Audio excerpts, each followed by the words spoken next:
You're in Turkey. Sit down with a glass of tea. Listen to the call to prayer. Soak up the colorful atmosphere and get ready for a memorable journey. It has played a symbolic role between the East and the West since the beginning of its history. This convergence of cultures has shaped the city and contributed to its influence. Byzantium, Constantinople, Istanbul, such mythical names for the same city. Today, Istanbul shows several facets marked by its rich past. Hagia Sophia perfectly illustrates its history, written in successive layers. The basilica was built during the 6th century under the reign of Emperor Justinian to restore the splendor of the Roman Empire in the midst of Christianization. Inaugurated in 537, Hagia Sophia remained the largest church of the Christian world until the fall of Constantinople in 1453. Under Sultan Mehmed, it became a mosque, a function it kept until 1935, when Ataturk turned it into a museum. Under the central dome that rises majestically, the visitor can admire the beautiful mosaic of Christ as a glorious symbol of Christianity at its height. In the 17th century, Sultan Ahmed I wanted to build a mosque that would equal or even surpass Hagia Sophia. The Blue Mosque is a masterpiece of harmony and elegance. It owes its name to the 2,000 ceramic tiles from Iznik that line the interior walls.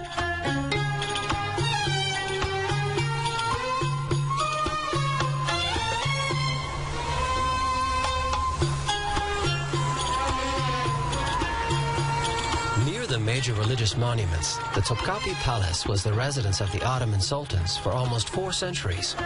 They lived there with their entourage. The Fountain of Ahmet III, one of the city's most beautiful fountains, symbolizes the entrance to the palace. The palace has expanded over the centuries, but its overall layout, set around 4 courts, has not changed. The Ottomans followed the Byzantine tradition of isolating the monarch from the people.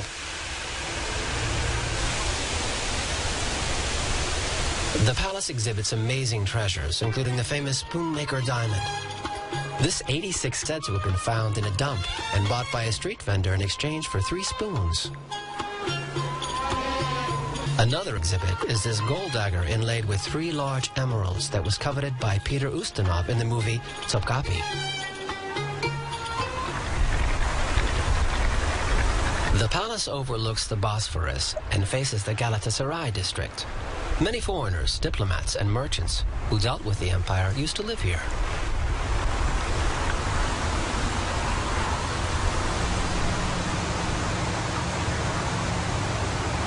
Four private pavilions for the Sultan occupy the 4th court.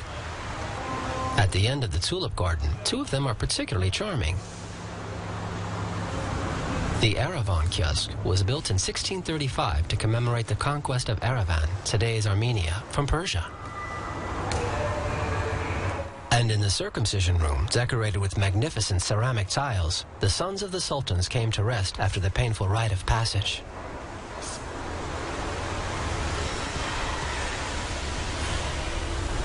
According to popular belief, the harem was a place of debauchery for the sultan. Actually, it housed the private apartments of the imperial family. Tradition and the constraints of the etiquette regulated every aspect of life in the harem.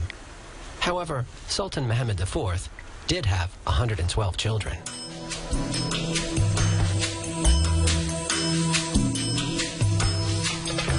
Four to 500 people could live in the harem.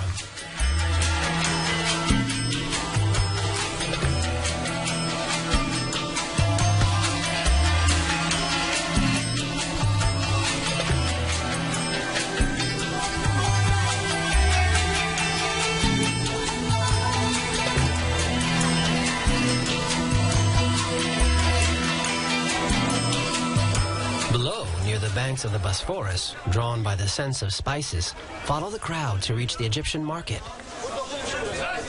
Up until recently, merchants here still sold products such as cinnamon, cannon powder, rabbit fat, aloe, saffron, and ass's milk. Most of the shops have now chosen to sell more common products such as used cheese, olives, delicious fish from the Bosphorus or the Sea of Marmara, and the obligatory spices. All the ingredients of traditional Turkish cooking are available in this noisy and animated hall of tastes.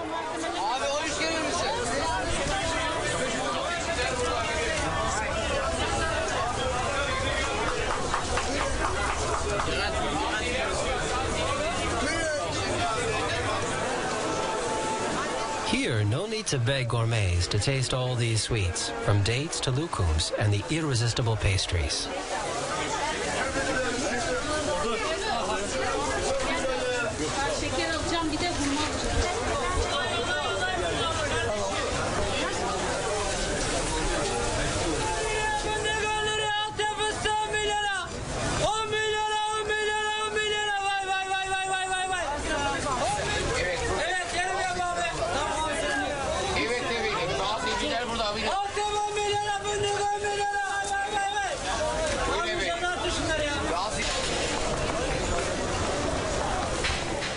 Through the labyrinth of covered streets above the Egyptian market, you can reach the Grand Bazaar with its many products for tourists.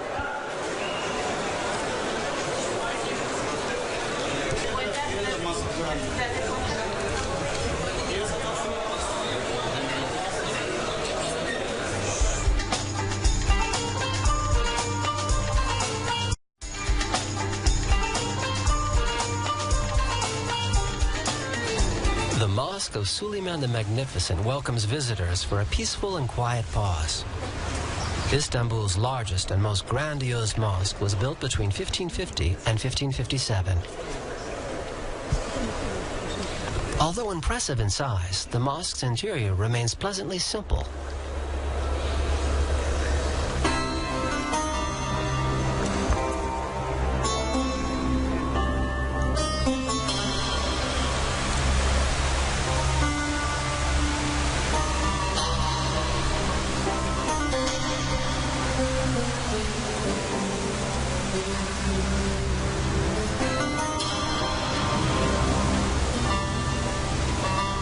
Built on one of the hills overlooking the Golden Horn, this remarkable landmark also offers a beautiful vista. At sunset during Ramadan, on the huge esplanade between Hagia Sophia and the Blue Mosque, small restaurants actively get ready for the iftar, the moment when fasting is interrupted. All the doner kebabs swing into action. Ramadan is a time of prayer, but also a celebration that livens up the city.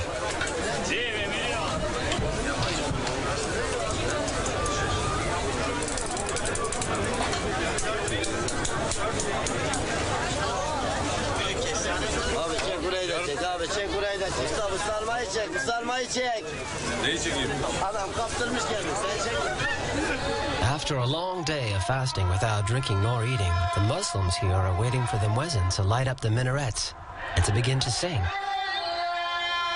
Family members and friends can start to celebrate.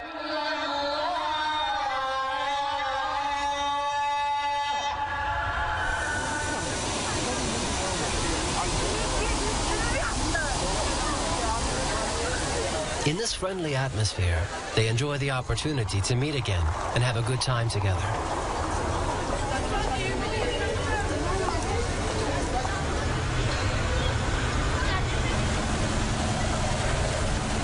On the Bosphorus, the small harbor below the Egyptian Bazaar is a bustling place all day. Despite several large bridges, navigation remains the most commonly used means of transportation between the two continents.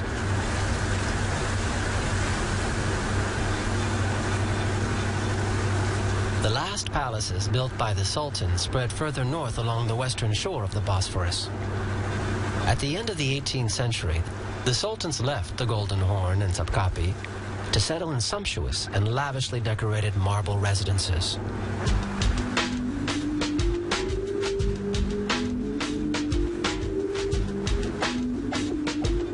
During the 19th century, the Sultans became increasingly drawn to the Occident, whose influence is felt in the architecture of the palaces and the Baroque-style mosques.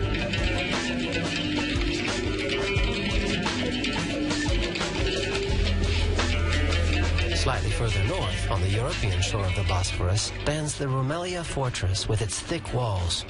It was built by Mehmed the Conqueror in only 4 months on the narrowest point of the strait to prepare the siege of Constantinople that soon surrendered.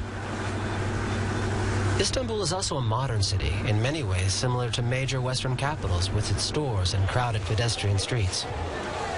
You can feel Istanbul's attraction for Europe, yet it has come to terms with its rich historical past and numerous cultural influences. It is also a city of contrasts. Within minutes, visitors can go from a modern city to typical scenes such as these fishermen lined up on the Galata Bridge. Hello?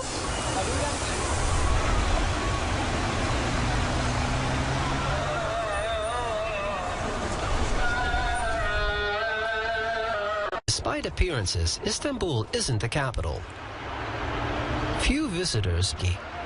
Yet it embodies the contradictory trends that express themselves throughout the country. Today, Ankara is a lively city with ministries, foreign embassies, hospitals, and light industry. The Kocatepe Mosque, finished in 1987, revives the gigantic architectural scale so typical of the Imperial Ottoman style. Its imposing silhouette is the main landmark of the city's modern center. Even though one can feel the fervor towards Islam in the country, Turkey remains a secular state. The mausoleum of Ataturk, a figure still venerated today for having allowed Turkey to enter the modern world, symbolizes this distinction between the spiritual and the temporal. Crowning the hill, this imposing citadel dates back to the 9th century. The interior walls are even more ancient. The city's most ancient mosque was built in the 12th century. Around this monument, a traditional Turkish village with its typical wooden houses is being restored.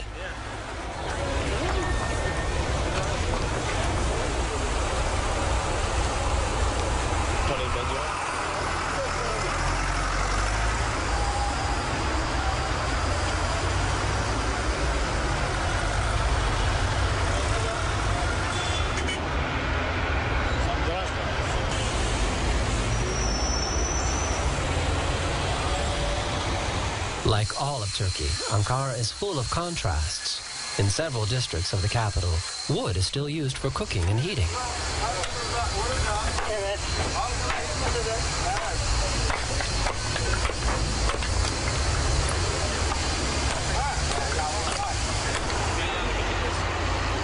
The colorful little houses at the foot of the citadel are called Çeçekekondes, which means houses built overnight.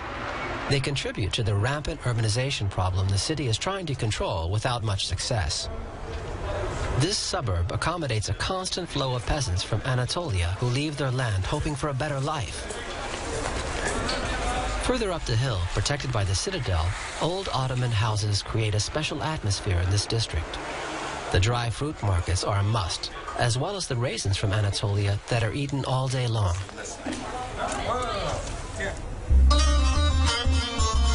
The center of Anatolia, the heartland of Turkey, offers a striking contrast to the Mediterranean coastline.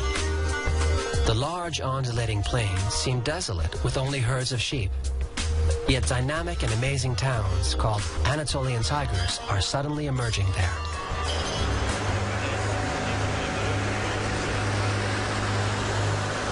In the booming town of Aksaray, little has survived from the antique Roman town formerly called Archelaïs. Along these modern roads in the heart of Anatolia, life seems to peacefully follow its course. But this region, the bridge between Europe and Asia and the cradle of many civilizations, has seen the armies of dozens of empires go by. These vestiges bear witness to the vivacious commercial activity of old. Near the Kızıl Mosque, this strange minaret dating back to 1236 is called the Turkish Tower of Pisa because of its tilted appearance.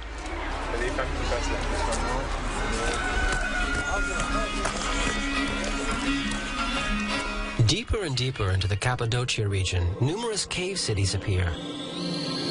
Cappadocia was the heart of the Hittite Empire prior to becoming an independent kingdom, then a Roman province mentioned in the Bible. Visitors appreciate entering the depths of these mysterious underground cities excavated several centuries BC. The natural environment of Cappadocia is also exceptional. This barren area was shaped by a geological history of rare intensity in constant evolution that never ceases to amaze the visitors.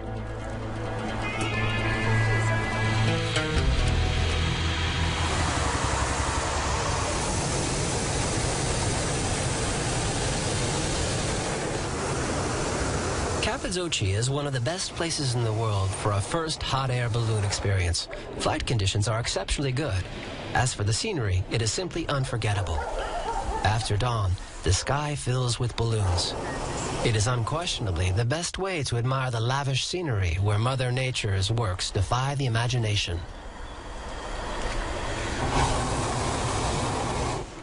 On to Orta Hisar, a village in the Gorem Valley, spared by mass tourism. It has preserved the atmosphere of a charming rural village. The main attraction is a castle-like volcanic formation used as a fortress during Byzantine times. In the valleys of the area, fairy chimneys unfold as far as the eye can see.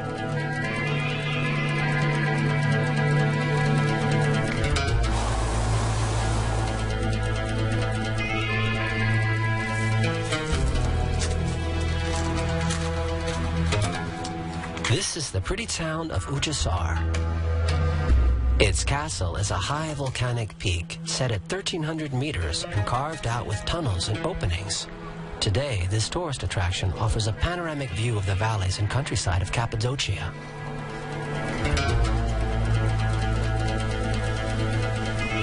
With the development of tourism, the troglodyte dwellings have been transformed into elegant guest houses.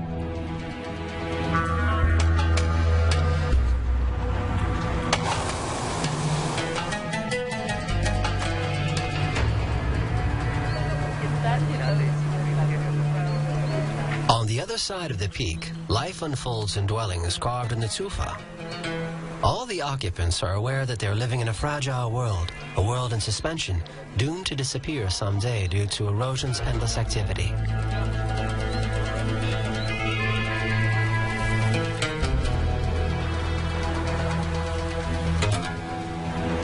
With its surreal sceneries that defy the imagination, this region was shaped by the combination action of wind and rain on the tufa created by volcanic eruptions. The caves excavated at the top of the rock faces were used as pigeon houses. The villagers used to raise these birds for their droppings, which they used as a fertilizer.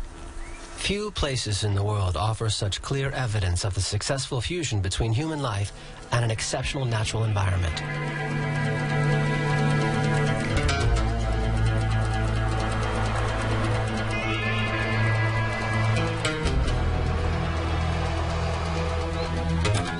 At the beginning of the Love Valley, the last phase of erosion is in progress. The layer of basalt has completely disappeared, leaving only a superficial and fragile layer of tufa subject to the assaults of wind and rain. Today, it is a UNESCO World Heritage Site, yet many of these natural wonders claimed by man are doomed to disappear. Built in the volcanic tufa, the town of Gorem is an attraction in itself. In the middle stands the Rua Kalesi, a high volcanic peak crowned by a Roman temple carved into the rock. Here, the proliferation of cave churches testifies to the major surge of mysticism that swept over this region.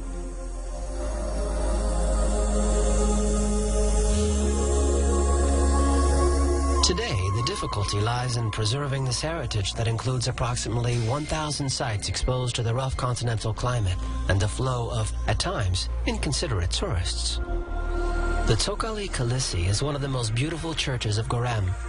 Its frescoes, painted around 950, illustrate scenes of the life of Christ that unfolds like a picture book.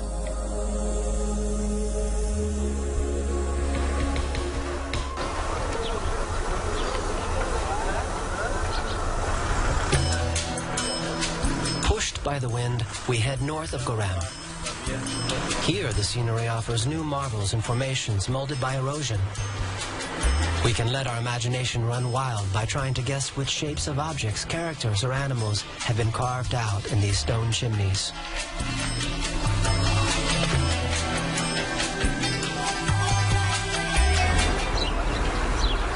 This enchanting setting along the Red River leads us to Avanos, formerly called Vanessa. This modern city is famous for its pottery. The artisans still use the red clay of the river, a practice that has remained unchanged for centuries. The oldest traces of this form of artistry go back to 6000 BC. Prior to the invention of plastic, Avanos was the most famous production center of Turkey. Today, Galip is a faithful heir of this legacy.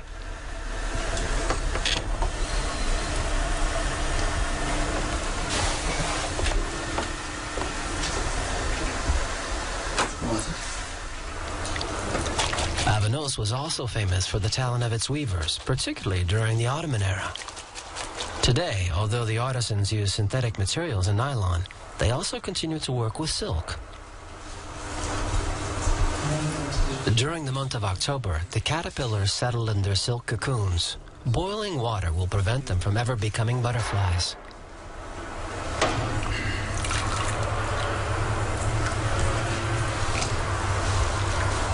The precious thread is collected by following a meticulous and complicated procedure. The beginning of the thread must be found in order to empty the cocoon and recover the silk threads on skeins.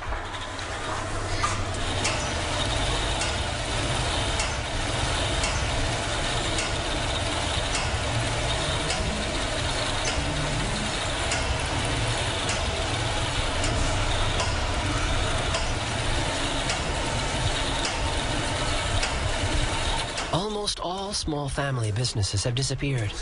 They were replaced by modern workshops. However, in recent years, there has been a renewed willingness to preserve a know-how for which Turkey was so famous, including the weaving of rugs.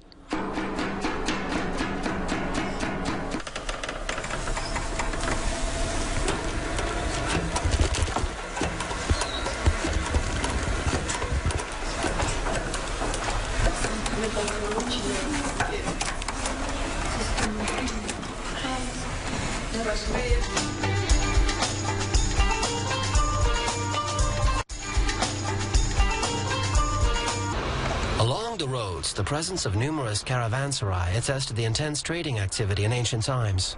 Many of these monuments reflect this particularly rich past. Heading west, this is the imposing. There are also numerous dervish tombs nearby.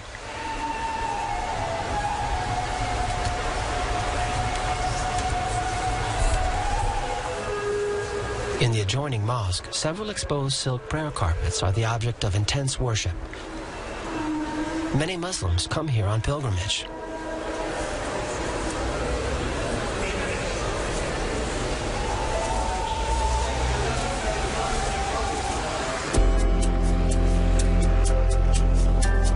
Turkey never ceases to surprise the traveler.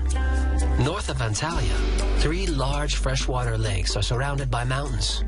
Their names, Burdur, Egerdir, and Beyazıt. The Beyazıt Lake is certainly the most beautiful, with its charming small town where traditional and modern homes blend in harmony.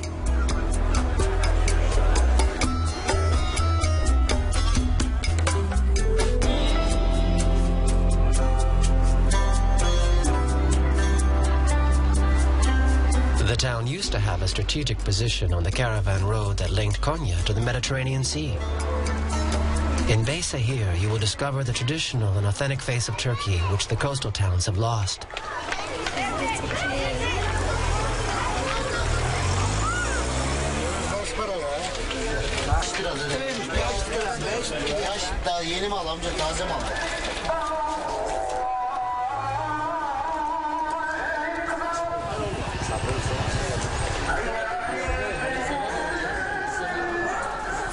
The town has one of the most admirable medieval mosques of central Anatolia. The architecture is remarkable, with 39 wooden pillars and a mihrab decorated in blue ceramic tiles. Although Islam is the dominant religion in Turkey, the coexistence of various religions is exemplary in this. The flourishing town of Antalya is located above a gulf dominated by the Taurus Mountains on the edge of a plateau with cliffs plunging into the sea. Sophisticated and relaxed, it has the advantages of a large city, yet has managed to preserve its historical center. In ancient times, the city walls were used to resist attacks. Today, they prevent traffic from invading its narrow streets, so as to better enjoy the charms of this Ottoman town.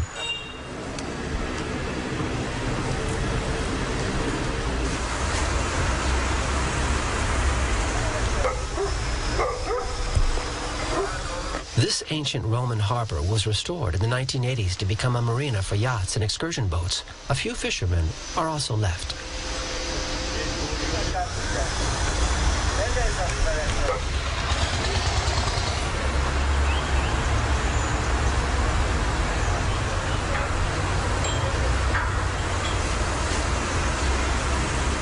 From here, one can explore the islands of the Gulf of Antalya or visit other towns along the coast such as Phalessis, Olympos, or Kale.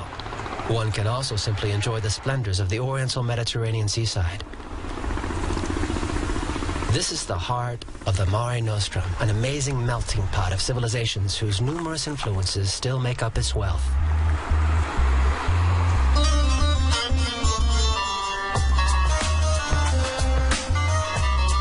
The journey continues along the coast. Kalkan is a former Greek Ottoman town.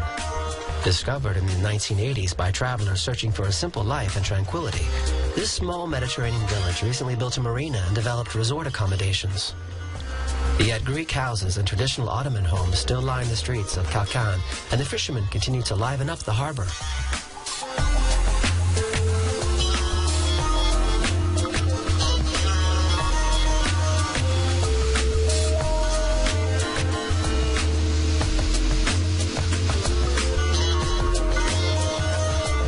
Beach lovers should be blessed with a few mythical places such as Ulu Deniz, a sheltered lagoon that can't be seen from the scene.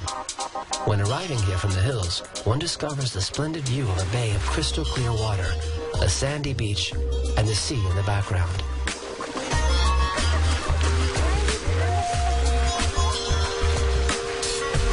Because of its beauty, this site is a much sought-after spot for filmmakers and photographers.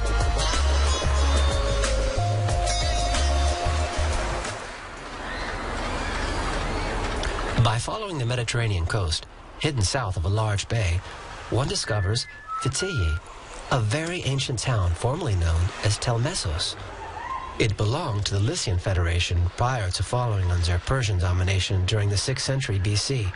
It was then occupied by the Athenians, followed by the Romans during the 2nd century. Most of the ancient buildings were destroyed by the 1958 earthquake. However, strange-looking sarcophagi built around 450 still remain.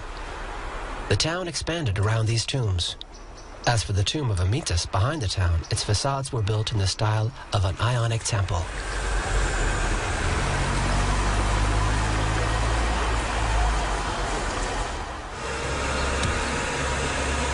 Bodrum symbolizes a more modern Turkey. This resort town is often referred to as the Turkish Saint-Tropez. But the vestiges of history are never far. The castle overlooking the town was built by the Knights of Hospitallers who took Bodrum in 1402, taking advantage of a moment of weakness of the young Ottoman Empire. Fishing boats and the yachts of the Turkish jet set line up along the docks of the harbor. A few local sponge fishermen even managed to earn a decent living from their activity. Bodrum has all the charm of a seaside resort, but for the tourists seeking peace and quiet, the high season may not be as enjoyable. However, in the spring and the fall, the town recovers all of its discreet charms.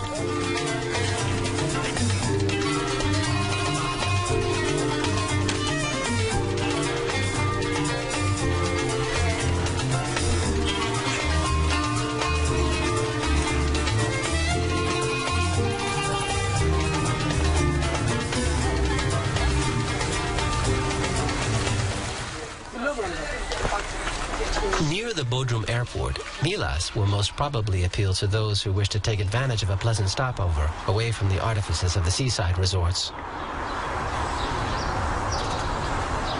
Milas has preserved a few of its several hundred-years-old residences, as well as beautiful Ottoman houses from the beginning of the 20th century.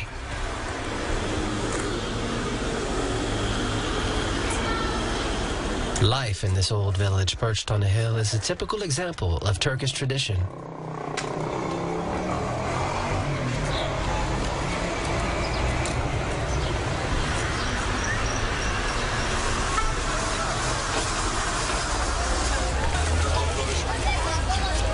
Every Tuesday, peasants from the surrounding area sell their produce at a pretty local market. Visitors will enjoy strolling around and reveling in the colors, aromas, atmosphere, and kindness of the inhabitants.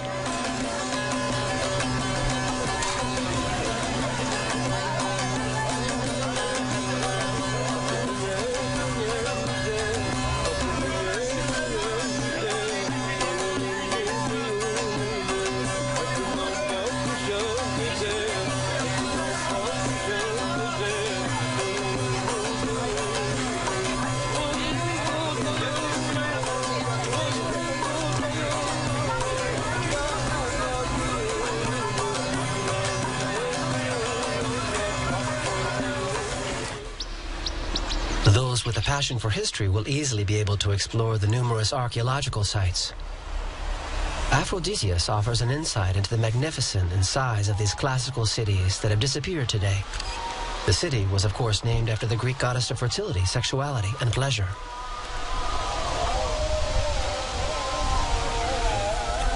All that remains of Aphrodite's temple are beautiful porticos standing among the fields. A path leads to a remarkably well-preserved stadium. Most of the 30,000 seats are still in good condition. One can easily imagine the atmosphere that prevailed during games, chariot races, and gladiators' fights.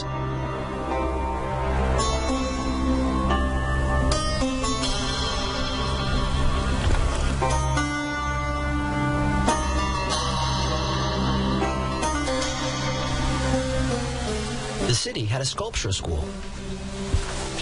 The Odeon is a small marvel built in marble during the 1st and 2nd centuries. Buried under a layer of mud for centuries, its state of preservation is almost intact. At the end of the 5th century, Neoplatonic philosophers still taught here. The situation changed, however, during the Byzantine era. The Temple of Aphrodite became a plain Christian church, and the ancient monuments were destroyed to use the stones needed for the construction of the fortifications. After having lost its former glory, the city suffered the attacks of Tamerlane in 1402. It never recovered. Later, the Turkish village of Cer sprung up on its site.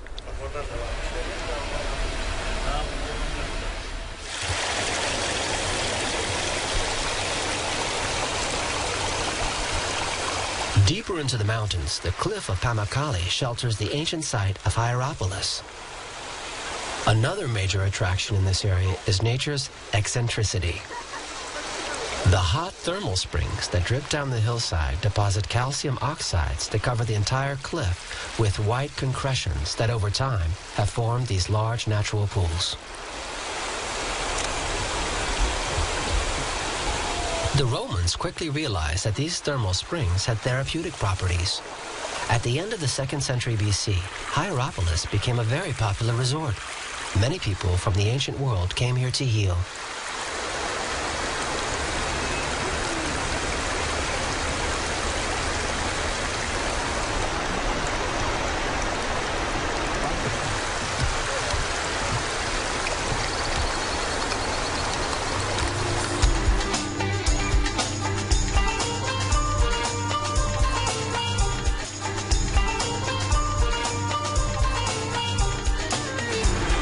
Today, Hierapolis remains one of Asia's most beautiful necropoli.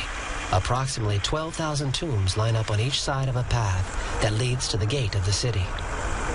It stretches over almost 2 kilometers with ancient thermal baths in its center. At the beginning of the fall, upon leaving Hierapolis, the large plains surrounding Denizli bloom with delicate white balls of cotton. It is difficult to grow, and harvesting is by no means a pleasant experience. One must move around in plantations of shrubs whose branches are dry and hard. The owners usually employ seasonal workers from Eastern Europe who camp in the area during the picking. After the initial harvest, one must wait for the next flowers to bloom to pick the cotton again.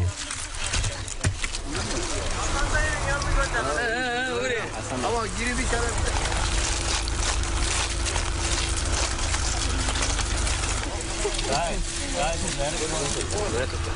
Kubbede.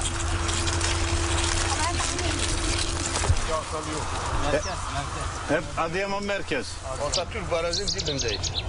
Hangi köy Atatürk Barajı'nın dibi? The road to Izmir goes through this plain where a different pottery style prevails. The work is very precise and meticulous. The pottery is more artistic than that of Avanos. The result is commensurate with the hours spent to create unique pieces that are very sought after by collectors. Each style represents a different region.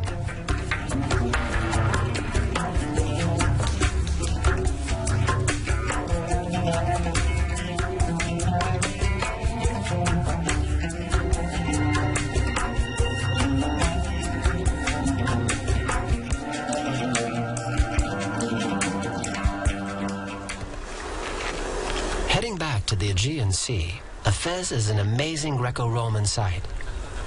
With this avenue leading to the harbor, Efes was the foremost economic center of the region. The first traces of civilization here go back to the 3rd millennium BC. It also was an intellectual center. Heraclitus headed the Ionian philosophy school here. Apostle John wrote his gospel in Efes, and the first Christian communities were founded here.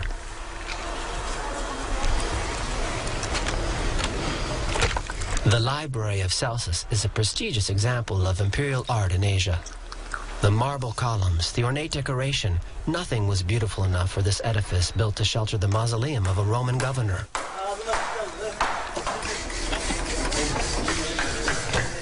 Archaeologists are still at work here. The task at hand is gigantic given the size of the site.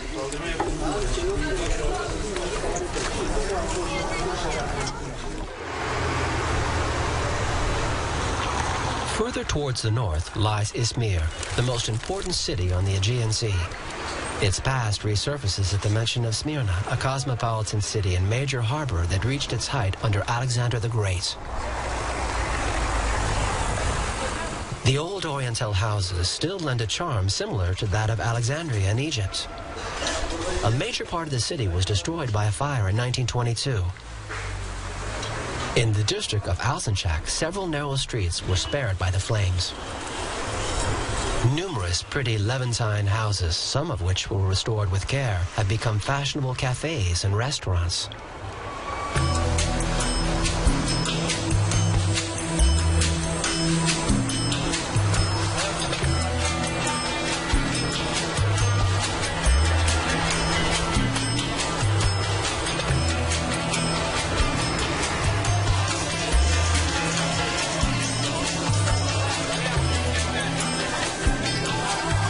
The interesting and picturesque bazaar of the city is a genuine labyrinth. Once again, the visitor will be able to revel in the charms of this country that is searching for an original course between contemporary and the limbo of its complex, rich, and fascinating history.